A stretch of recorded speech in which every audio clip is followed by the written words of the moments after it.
It's important to be aware of potential misinformation or exaggerations that can occur when discussing new technologies and scientific breakthroughs. While the rodent coil and other electromagnetic devices may have certain advantages in terms of energy efficiency and performance, there is currently no scientific evidence to support the claim that they have any significant healing properties, and Roden himself dismisses such claims. And again, so the existing rodent coil technology already gets rid of the weight problem in motors and coils.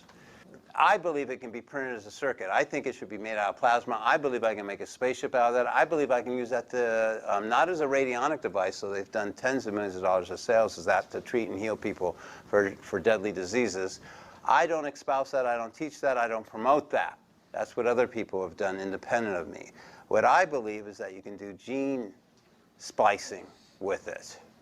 There is, however, a specific design for the rodent coil that utilizes torsion physics. As we've talked about before, torsion physics is one area of study that is promising for major scientific breakthroughs in energy. The Nunez design, as I like to call it, was the design of Daniel and Erica Nunez of One Stop Energies, a promising startup that was actively helping the community to study, understand, and develop this technology for the advancement of the world. It saddens me to say that without any indication of why, both the Nunezes and the dozens of video tutorials and demonstrations they had up on YouTube were all suddenly taken down, and the couple has not been heard from since 2022, where they posted their last Facebook message. The couple, who had been active on YouTube and Facebook for quite some time, were in the process of obtaining a lease for a building in New York to expand their experiments and contributions to society. Their take on the rodent coil is one that I have not seen elsewhere. It uses the same geometry as Marco Rodin's traditional coil, only this coil utilizes two counter-rotating vortexes by introducing a second phase-shifted channel of wires.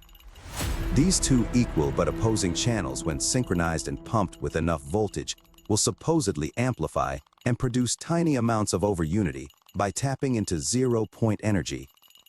If the effects of their coil design are true, then I suspect that when enough voltage is put through the coil and two counter-rotating electromagnetic fields are produced, tiny amounts of plasmoid clusters might be produced at the 0 point of the coil, the center where implosion and explosion meet.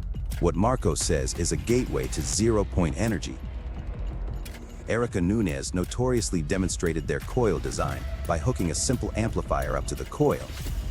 The amplifier fed the coil with less than 1 watt of energy, yet the coil was able to power a full 192 LED panel. Conventional science says this should be impossible. Could their unconventional and ingenious way of introducing torsion physics into the rodent coil design really be the secret to unlocking the potential of vortex energy?